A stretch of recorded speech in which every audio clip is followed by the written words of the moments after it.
रूस यूक्रेन जंग के बीच भारत महाशक्तियों के केंद्र में है। दुनिया भर के प्रमुख देशों की नजर भारत पर टिकी है। भारतीय कूटनीति के लिए ये अग्नि परीक्षा का समय है। प्रमुख देशों के राजनयिक भारतीय विदेश नीति को अपने अपने हितों के अनुरूप प्रभावित करने में जुटे हैं। भारत को दुविधा और दबाव में डालने का खेल जारी है। हालांकि भारत अपने स्टैंड पर कायम है। भारत ने शुरू से साफ किया है कि रूस यूक्रेन जंग के दौरान उसकी विदेशी नीति तटस्थता की है और रहेगी। इसके साथ राष्ट्रीय हितों के अनुरूप भारत की विदेश नीति स्वतंत्र है। हाल में दिल्ली पहुंचे रूस के विदेश मंत्री सर्गेई लावरोव पर दुनिया की नजरें टिकी थी। इस यात्रा के दौरान रूस ने भारत को ये विश्वास दिलाया कि किसी भी संकट में मॉस्को उसके साथ खड़ा है। रूसी विदेश मंत्री की यात्रा ऐसे वक्त में हुई जब अमेरिका के डिप्टी NSA दलीप सिंह भारत को सख्त संदेश देकर अपने देश रवाना हो चुके हैं।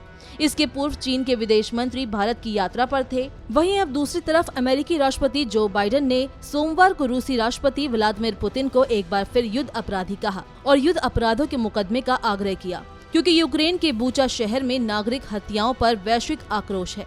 बाइडेन ने व्हाइट हाउस में संवाददाताओं से कहा कि आपने देखा कि बूचा में क्या हुआ, ये उसे वारंट करता है। पुतिन को युद्ध अपराधी कहने के लिए मेरी आलोचना हुई थी, लेकिन वो एक युद्ध अपराधी हैं। रूसी सैनिकों की वापसी के बाद कीव के बाहर बूचा में एक सामूहिक कब्र मिली है। लोगों के बंधे हुए हाथों के शवों की खोज की गई। इस कारण अब USA और यूरोप को मॉस्को के खिलाफ और प्रतिबंधों के लिए प्रेरित कर रहा है। बाइडेन ने कहा कि रूसी राष्ट्रपति व्लादिमीर पुतिन क्रूर है। बूचा में जो हुआ है वो अपमानजनक है। हर कोई इसे देख रहा है। ये एक युद्ध अपराध है। मैं और प्रतिबंधों की मांग कर रहा हूँ। उन्हें जवाबदेह ठहराया जाना चाहिए। बाइडेन ने आगे कहा, हमें जानकारी जुटानी है। हमें यूक्रेन को और हथियार मुहैया कराने होंगे और जो उन्हें लड़ाई जारी रखने के लिए चाहिए। इसके लिए हमें सभी विवरण प्राप्त करने होंगे ताकि युद्ध अपराध का मुकदमा शुरू हो। क्रेमलिन ने स्पष्ट रूप से बुचा सहित नागरिकों की हत्या से संबंधित किसी भी आरोप का खंडन किया।